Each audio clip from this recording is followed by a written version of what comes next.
तुमचा विश्वास, आमची बातमी। मुंबई आग्रा महामार्गावरील उड्डाणपुलाजवळ पार्क केलेल्या चारचाकी वाहनाला अचानक सकाळच्या वेळेस आग लागल्यानं वाहन भस्मसात झालंय।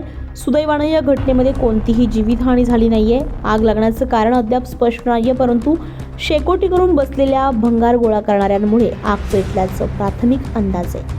कमोदनगर समोरील दत्ता टायर दुकानाच्या समोरच्या मोकळ्या जागेवर पार्क केलेल्या वाहनांजवळ सकाळच्या सुमारास थंडी असल्यानं कोणीतरी भंगार गोळा करणाऱ्यानं शेकोटी पेटवली।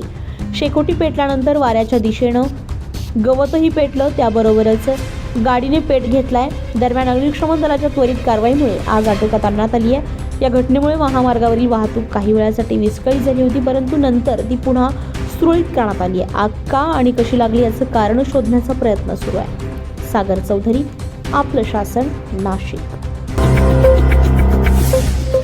आपलं शासन, तुमचा विश्वास, आमची बातमी।